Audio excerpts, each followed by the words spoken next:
Саламатсыздарбы урматтуу телекөрүүчүлөр, эфирде учур маселеси көрсөтүүсүнүн кезектеги чыгарылышы бүгүн биз эгемендүүлүктүн баасы жана баркы деген теманын алкагында талкуулайбыз. Бүгүн студияда коноктор бар.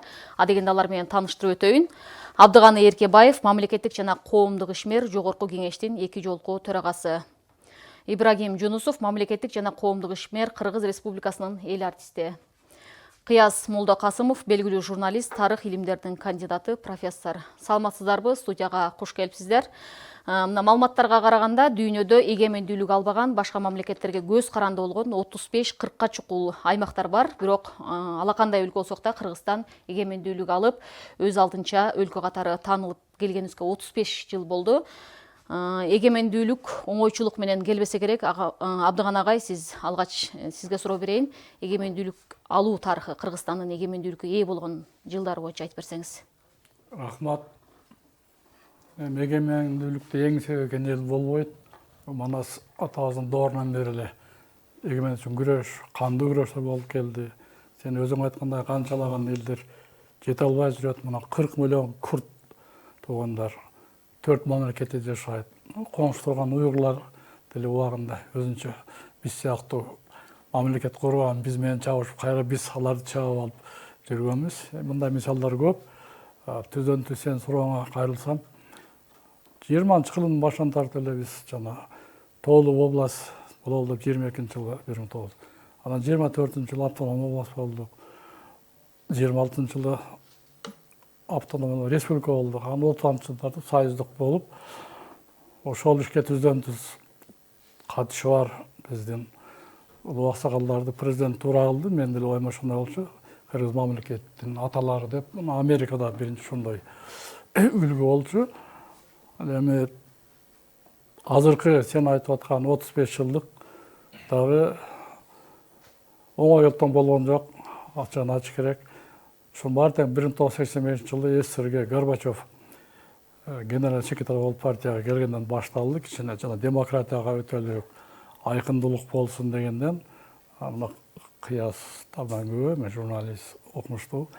Анда мен Кыргызстан Мадениет газетасында баш редактор орунбасар элем. Биз адегенде ушу кыргыз тилин көтөрөлү деп тилге көңүл бурдук. Анан тарыхка, акырына отуруп экономикалык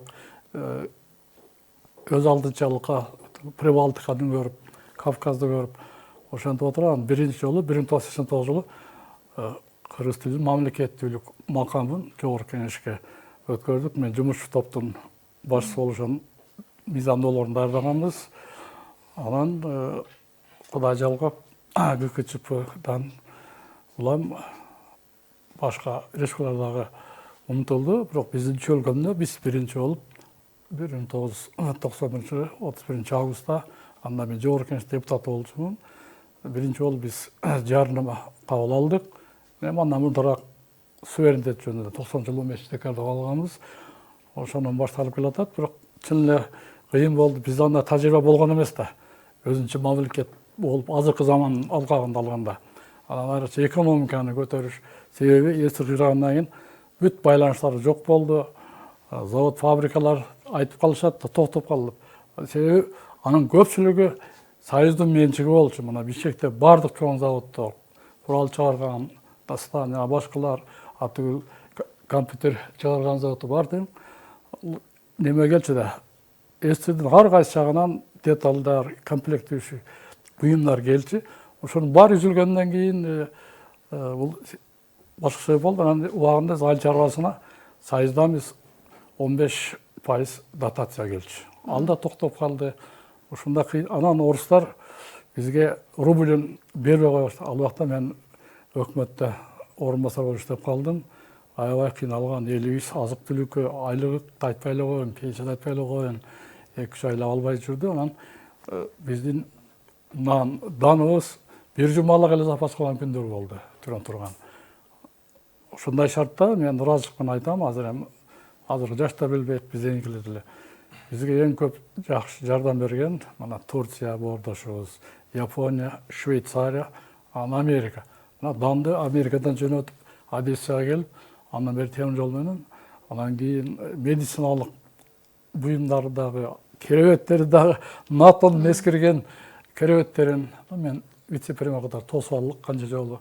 Ушундай эле болду. Россия өзү да оор алда калып, 95-96 тартып кичине оңона баштап, анан осы бизге чейин эч жардам эмес, өзүндө өзү алапайын таппаган күндөр болду. Демек, ушундай кыйын күндөр болгонун эч убакта танбаш керек, айта жүрүш керек. Себеби тарыхты таанган эч убакта болор. Анан тарыхты жамандаган туура эмес. Азыр 30 жылда эч нерсе болгон эмес, 35 жыл деген сөздөр бар. Ал туура эмес. Такай дайыма бир калыпта болбойт, өйдө төмөн болот, бирде жакшы болот, жаман. Анан жүрө биз мына биринчи болуп сомду киргиздик. Бүт биздин чөлкөмдө биринчи болуп. Анан атөгүл чек ара маселелерине биз 97-жылдары өзүбүз алып, Россиянын аскерлери кайтарчы. Алар чыгып кетти. Бара-бара чоң эл аралык маанитеги иш-чара өтөм. Манасты 1000 жылын өткөрдүк. Баарын катышсаңар керек, туурабы? Ал ушул убагында мен уюштуруу комитетинин төрагасы болгом. 92-жылы баштаганбыз. Кыргыздардын дүйнөлүк биринчи курултайын өткөрдүк. Баарын анан Кыргыз мамлекеттүүлүгүн 2002 жылдыгы баары тең ООНдун чечими менен. Анан Ош шаарынын, анын 3000 жылдыгын өткөрдүк. Анан ошентип отуруп алгыладык, бирок кемчиликтер кетти. Себеби мындай системаны карманбастан кичине башалама болуп кетти. Айрыкча менчиктештирүү маалында мыйзам жагынан туура эле болду, бирок ошону ишке ашырууда көбүнчө колбарлар, завод фабриканын кожоюндары, же колхоз совхоздун жетекчилери өздөрү көбүрөөк бөлүп алып, жалпы элге тегиз болбой калып, акыйкаттык болбой калган. Ошонун бара-бара жана жемкорлук ошондон болот. Ким көп алса, көп топтосо ошол көбүрөөк дүйнөгөр болот. 35 жыл өттү дагы эми сөзүңүзгө аралчы. Эгемендүүлүктү пайдалана алдыкпы? Канчалык деңгээлде пайдалана алдык? Эң башкы байлык ушу мамлекетибизди сактап келатабыз. Мына ушунга чейин жоголуп кетиш коркунучу болгон, жана төңкөрүштөрдүн революциянын убагында кандай болуп кетет деп. Бирок элге рахмат, мамлекеттин улам алмашкан жетекчилерине рахмат, сактап калдык. Ал эми кийинки 6 жылда буюрса андан бетер өнүгүү жолуна түшүп, өйдөлөп баратабыз. Кыргызстандын чет өлкөлөрдө 30дай элчилик иштейт, мындан тышкары консулдуктары бар, эл аралык уюмдарда туруктуу өкүлчүлүктөр бар. Ибрагим агай, сиз мамлекеттик коомдук ишмер, мамлекеттик кызматтарда жүргөн, элчилик кызматтарда жүргөн инсансыз. Эгемендүүлүктүн алгачкы жылдарындагы Кыргызстан менен бүгүнкү Кыргызстанды салыштыра келгенде кандай эң чоң өзгөрүү бар болду деп ойлойсуз? Биринчиден, азыр эле өзүңүз айткандай, биздин эгемендүү мамлекет болуп турганыбыз өзү бул Кыргызстанды жана кыргыздардын бактысы да бул. Себеби дегенде дүйнөдө 7200дөн ашык тил бар дүйнөдө. 5000ден ашык улут бар.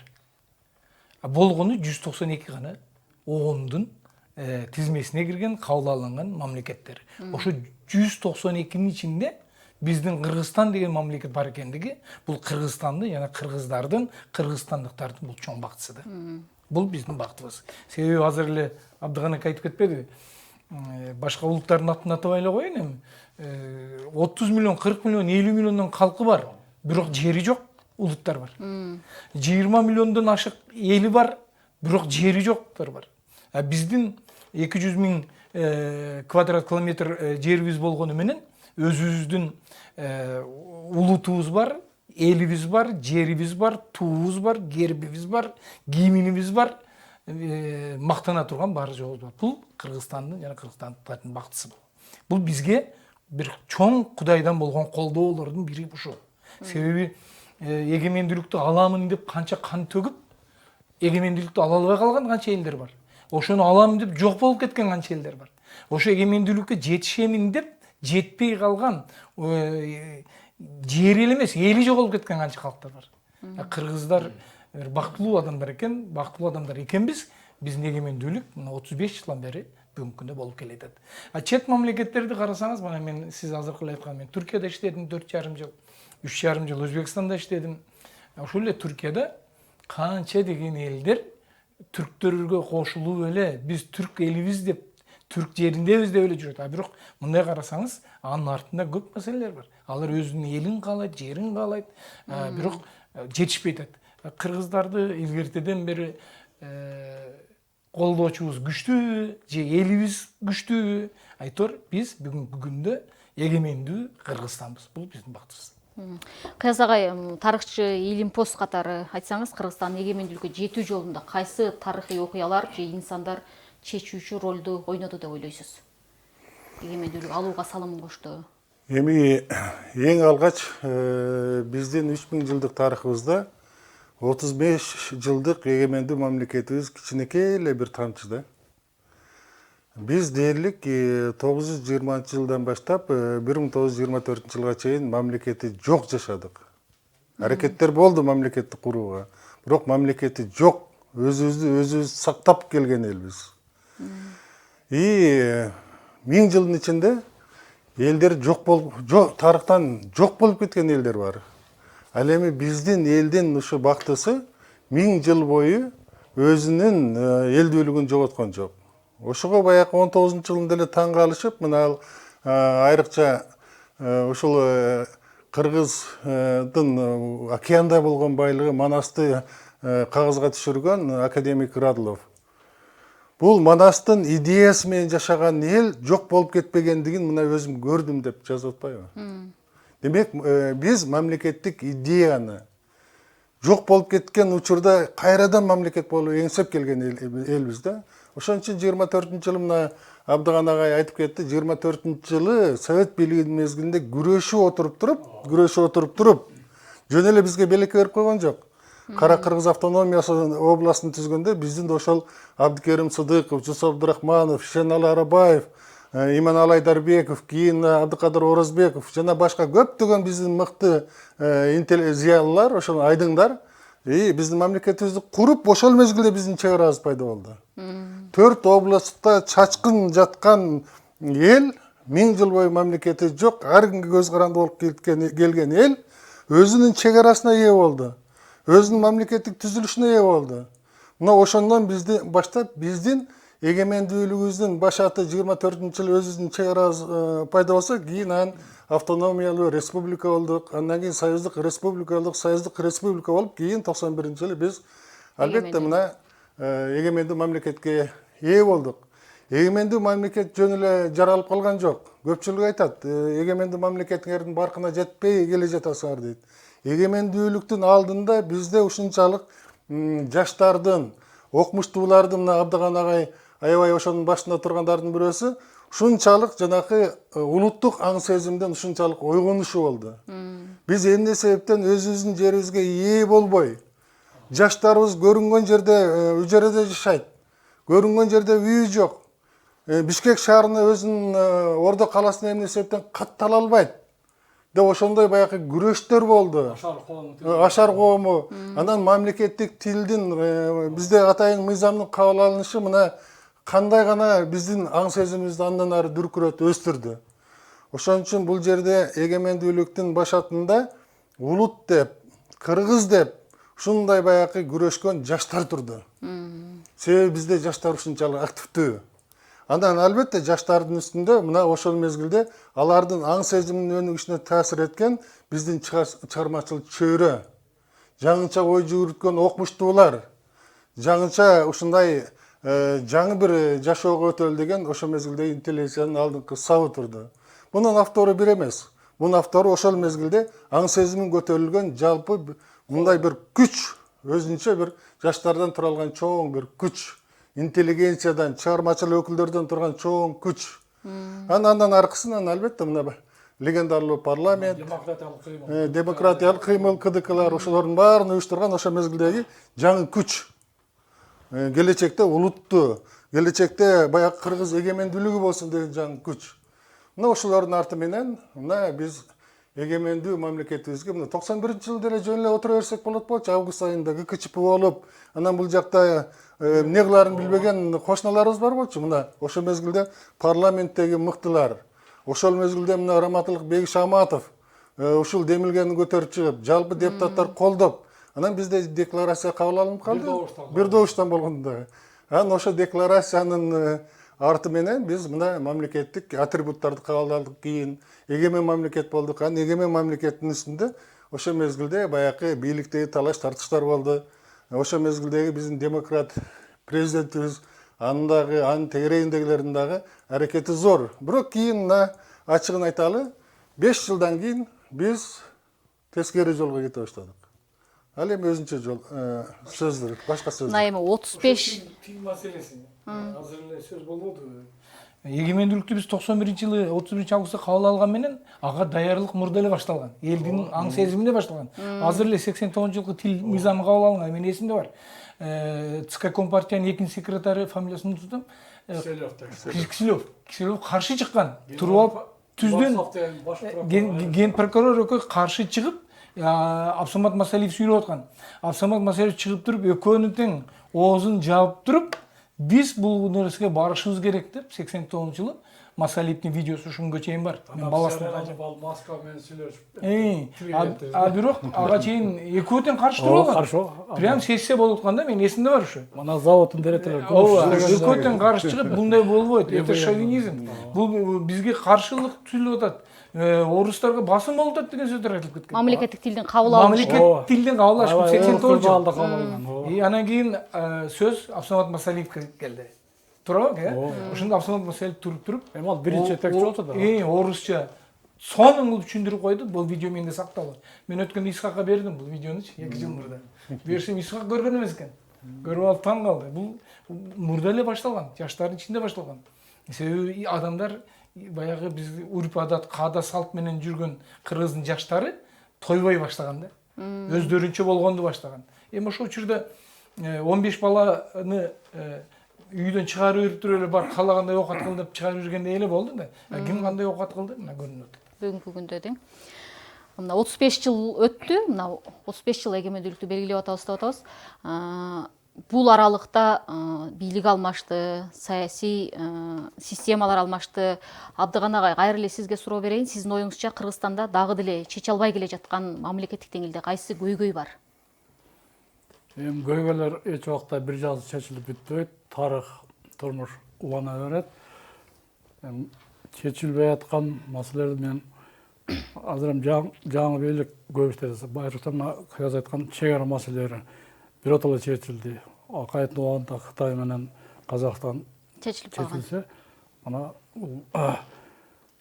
Садыр Нуркожоевич менен Камчек Ташиевдин убагында болгон ачык керек ал. Ким баш кандай иштешет ал көрө жатарбыз.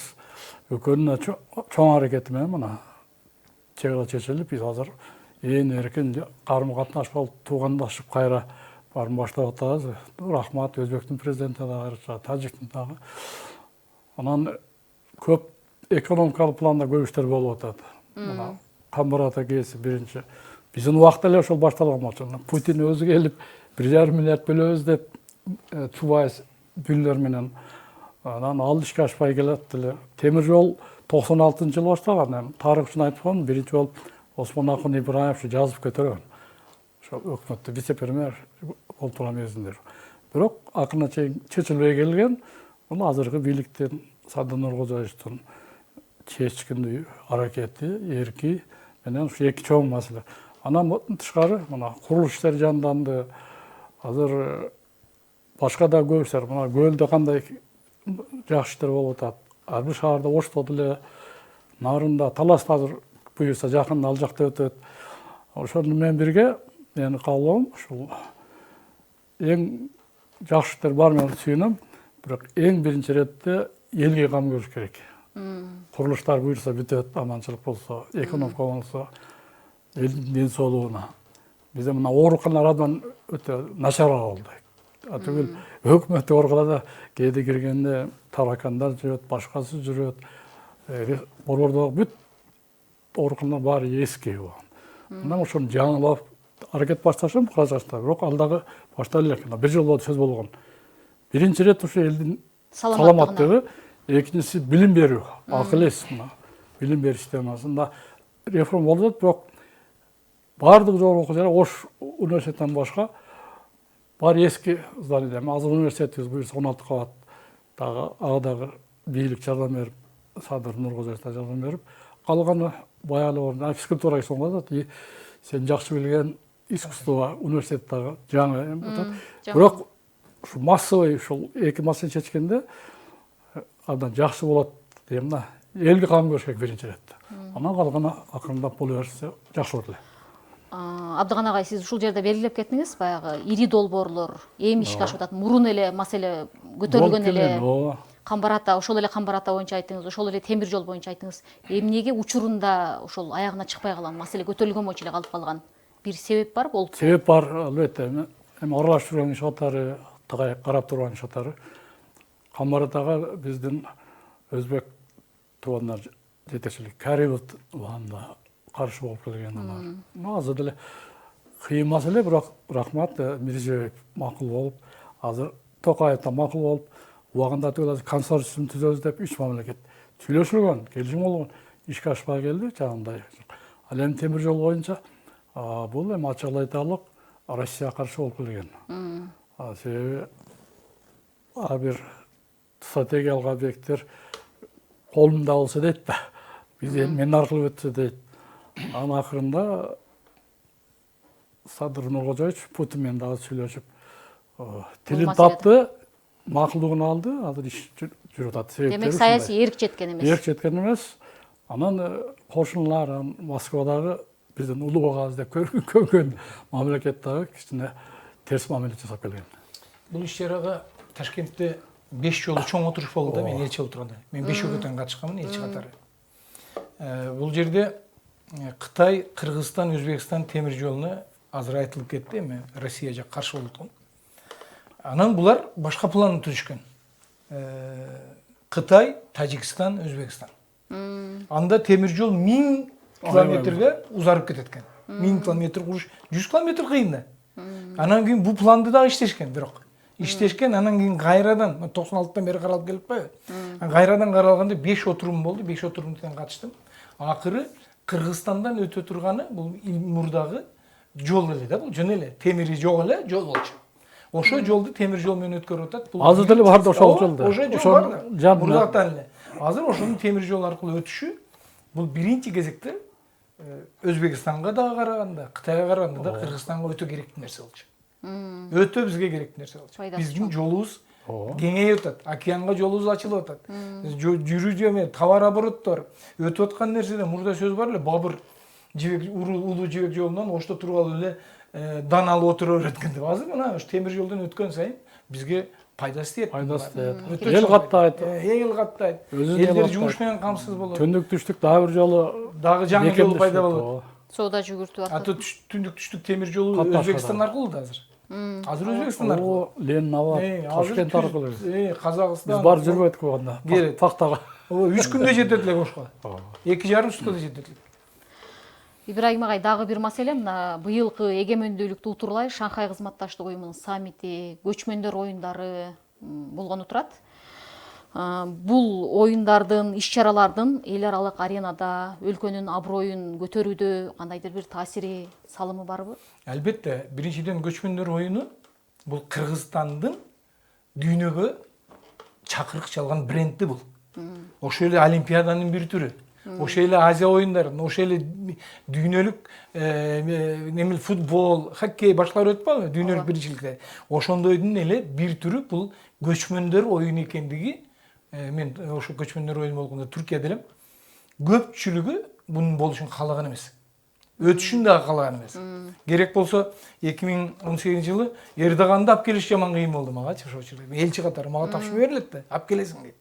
Ага болсо бирөө кирет дагы, келем дегенде жок, сиздин самолетуңуз конбойт экен. Алат эме Бишкектен Тамчыга сиздин чоң самолетуңуз барбай калат деп отказ берилет.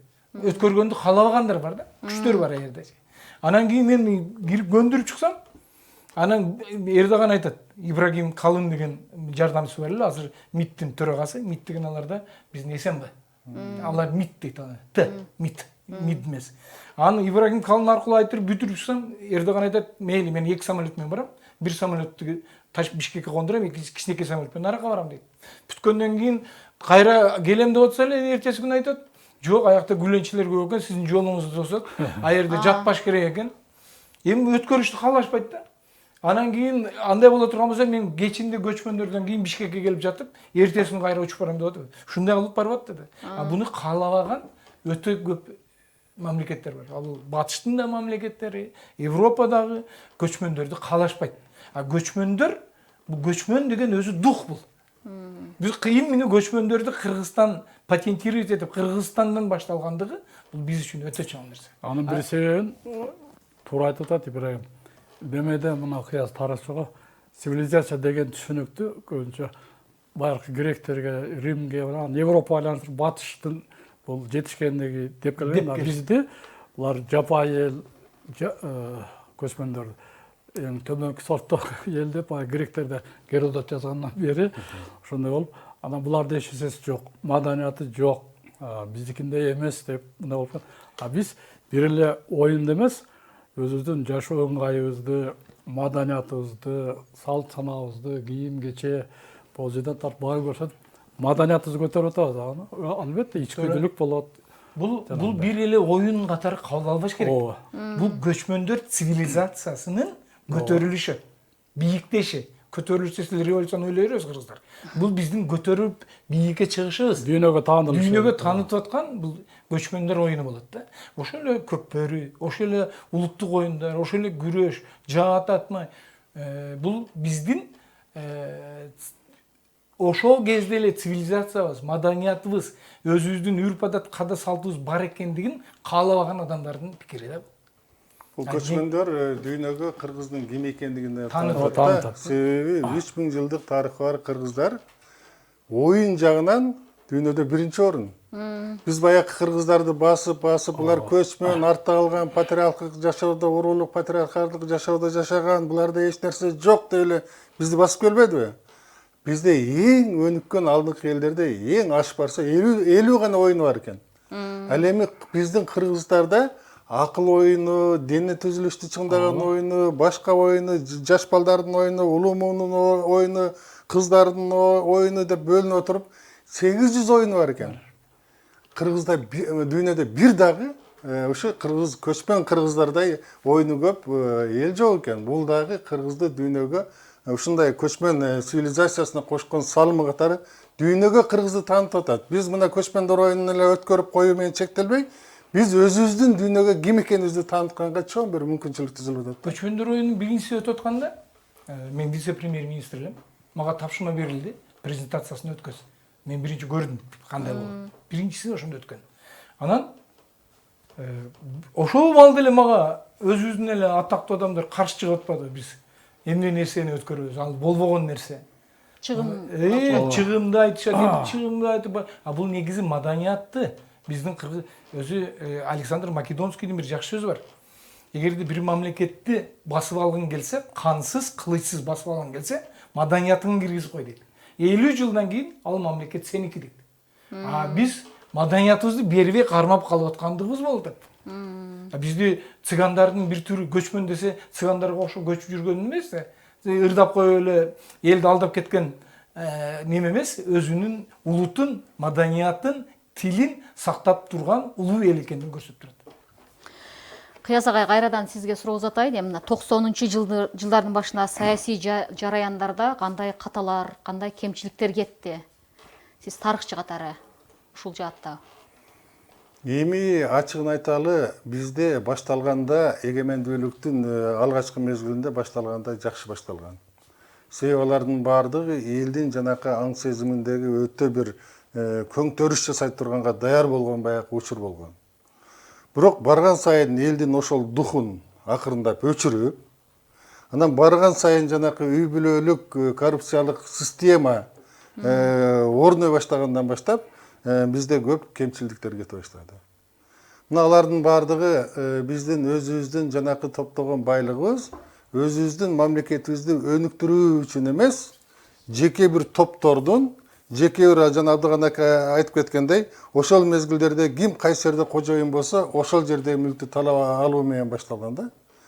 Ошол үй бүлөлүк коррупциялык система же коррупцияга аралашпай эле таза иштеген деле мүмкүнчүлүк бар экендигин мына Абдыган агайыбыз өзүнүн баягы өзүнүн тажрыйбасына көргөздү.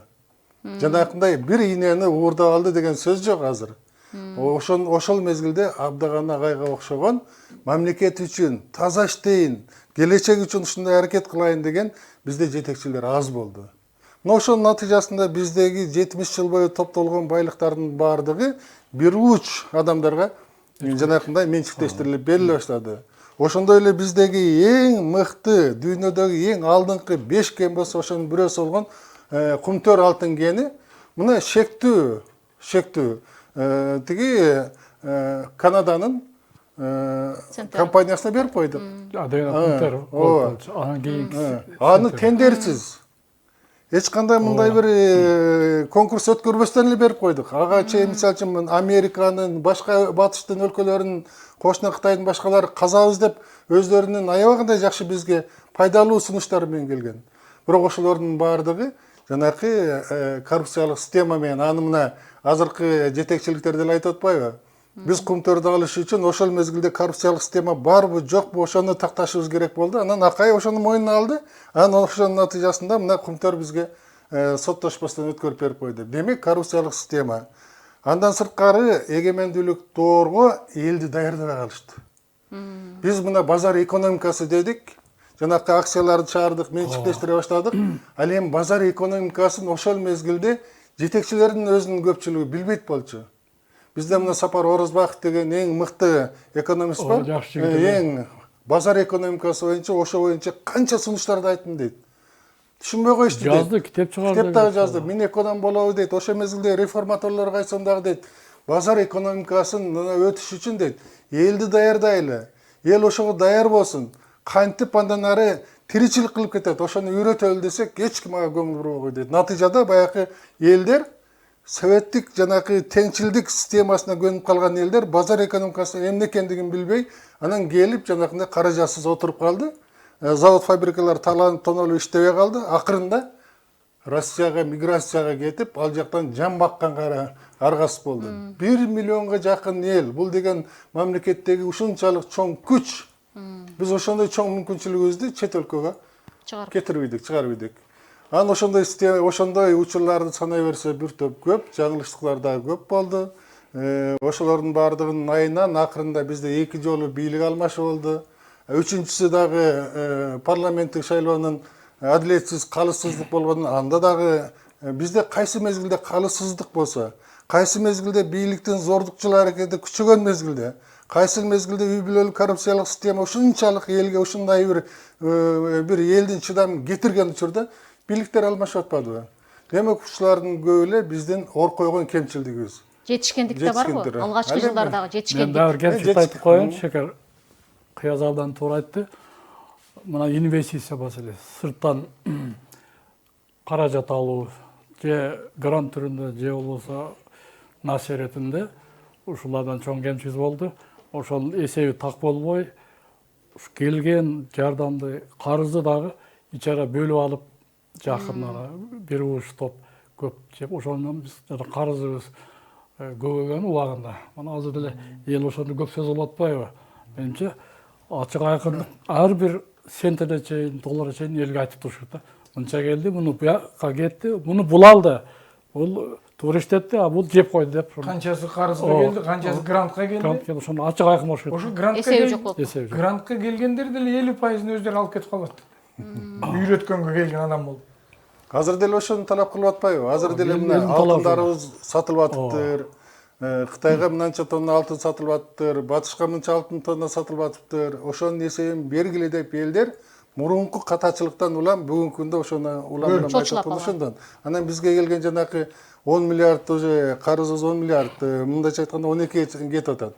Ошол карыздар эмнеге жумшалып атат, кандай пайдаланылып атат, ошону ачык айткыла. Ошонун баардыгын билдиргиле деп. Эми биздеги азыркы жетекчилер ошонун баардыгы ачык болсун, ачык айтабыз деп атат. Бирок ошо кредит боюнча мен ошондо элге айкындык берип коеюнчу.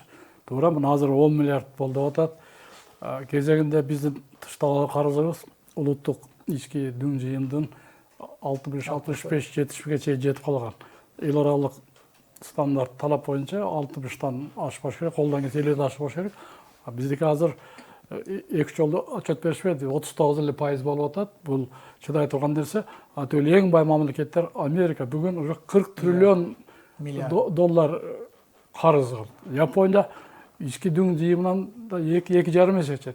Эми анда туура түшүрүш керек, ошо каяка кетип атат, анан натыйжасы кандай болду, эмне салынып атат. Ошону көрсөтүш керек да. Абдыган агай, мына 35 жыл дедик, сыноолор өттү, кемчиликтер кетти, жетишкендиктер болду деп атасыздар. Эми доор алмашты, кийинки муунга эмне кандай сабак берет элеңиз, кандай кеңештерди берет элеңиз, эмнеден жаңылбаш керек, келечек буун? Андан жакшы суроо, ар бирибиздин эле жан дүйнөбүздө жүргөн суроо. Баарыбыздын балабыз бар, небелерибиз бар. Эң биринчиден адам өзү таза бол. Өзүң үлгү бол, айрыкча жетекчилер. Мен такай жазыта жүрөм, айтып жүрөм. Катарда жарандан тартып өлкөнүн башчысына чейин таза бол. Анан өзүң үй бүлөң да ошондой болсун. Жана Кыяз айтпады, бизде чыр-чатактын баары ошол жактан чыккан. Ага эч жол бербей, үлгү болуп, бул биринчиси. Экинчиси, жана мен бекеринен ден соолук менен билим берүүнү айткан жокмун. Ушул экөө дени сак улут болсо, билимдүү улут болсо, бул өнөгөт. Онун эң мыкты мисалдары мына Скандинавия өлкөлөр, баары тең дүйнөдө эң алдыңкы өлкөлөр. Финляндия, Швеция, Норвегия, Дания. Биринчи орунда. Алар илимге да ошондой маани берет. Мына Корея, Түштүк Кореяда, Сингапур ошол нерсени өстү. Анан жанагындай албетте уурулук, жемкорлукка катуу күрөшүш керек. Эч кимге карабай, тууган уругуң, аке жекеңе карабай, себеби мыйзам баарына бирдей болуш керек да. Ушул экөө болсо, анан жаштарыбыз азыр жалпысынан билимдүү, шарттары жакшы, азыр мына технологиялар жаңы, маалымат каражаттары, цифровой иштер, экономика болобу, эмне болот, мына түздөнү онлайн кылабы, туурабы? Маалымат каражаттардан күчтүү болсо. Мен ишенем, өзүмдү байкап жүрөм, арабызда бар бир кармайды, бир кумунак чечет дегендей. Айрымдар аларды албетте эске алышууга каршы чыгыш керек, бирок көпчүлүк элибиз, жаштарыбыз Кудай буйрса жакшы, мен ишенем. Ибрагим агай, сиздин көз карашыңызда кийинки муун, мамлекеттин келечеги болгон муундар эмнеге ыкташ керек? Саясий туруктуулуккабы, мамлекет башына келгендер, илимгеби, билимгеби, же экономикага ыкташ керекпи, эмнеге көңүл буруш керек? Биринчи кезекте азыркы бизде мисалы үчүн маданиятыбыз бар, тилибиз бар, тарыхыбыз бар. Биз түптүү элбиз. Эми бизге азыркы жаштарга керектүү нерсе бул билим. Билими жок жаштар келаткандыгы азыр коркунучтуу алып келип атат да. Ана Африканын Стеленбоский университетинин кире беришинде жазылып турат кезиккенде. Эгерде бир мамлекетти жоготкуң келсе, анын билимин өлтүр дейт. Билимин жок кыл дейт. Ошондо сабатсыз кадрлар пайда болот. Сабатсыз врачтын колунан адамдар өлө баштайт. Сабатсыз архитектордун колунан үйлөр курап жок боло баштайт. Сабатсыз мугалимдин колунан сабатсыз балдар тарбия алат дагы мамлекет жок болот дейт. А биз мына азыр сабаттуу балдарга биринчи кезекте булардын билим берүүнү өркүндөтүш керек. Азыр балдар ачык эле айтайын. Мына бир муун, Абдыган акелердин мууну, кийин биздин муун. Дагы биз дали кичине окуп калдык. Советтер Союзунда 31 жыл жүрүп калдык. Анан кийинки муун эмнени алып келет, кандайды кылат? Буларда блогерликтен башка эч нерсени көрбөйт аман. Блогер, анан кийин эле карасаң эч нерсени билбейт. Ушуларга окшогондор эртең мамлекетти келип кантип башкарат? Биздин мамлекетти сактап кала турган биринчи кезекте билимдүү жаштар гана сактап калат. Жаштар келечек жаштардыгы дейбиз. Туура, келечек жаштардыгы, бирок кандай жаштардык? Келечек билимдүү, илимдүү, тартиптүү, маданияттуу жаштарда болуш керек. Технологияны билген азыркы. Кыяз агай, сиздин көз карашыңызда кийинки муун эмнеге ыктап, эмнеге көңүл буруш керек, эмнени биринчи орунга коюш керек? Биринчи орунда жана Абдыган аке дагы айтып кетти, бул жерде калыс анан таза болуш керек. Анан бизде көпчүлүк эле буну билбейт эл. Буну жасай берсек болот деген принциптен улам бизде ушундай бир оош кыйыштар болду бийликте. Эч качан шүбөгөнү капкага катууга мүмкүн эмес. Бизде кыргызда аябай акылман жакшы сөздөр бар. Укпайт деп ушак айтпа, көрбөйт деп уурулук кылба дейт. Демек, ушактагы айтпашыбыз керек, азыркы блогерлер деп алып, анан көрбөйт деп уурулук да кылбашыбыз керек. Анан албетте биз жаштарга формалдуу диплом, формалдуу билим бербешибиз керек. Бүгүнкү күндө креативдүү ой жүгүрткөн жаңы бир муунду даярдашыбыз керек. Сапатына көңүл бурушубуз керек. Бизде бүгүнкү күндө дагы бир чоң коркунуч болуп атат. азыр жаштар жанакы искусственный интеллектке азгырылып, болгон жанакы тапшырмасын, болгон нерсесин баарын искусственный интеллект аркылуу жасап, ой жүгүртүү жөндөмдүүлүгүнөн ажырап атат. Дүйнө бүгүнкү күндө искусственный интеллект менен келечекте пайда жагына кантип өзүбүзгө кызмат кылдырабыз, анан зыян жагын кантип жебиз деп ошону күрөштү бүгүн баштады.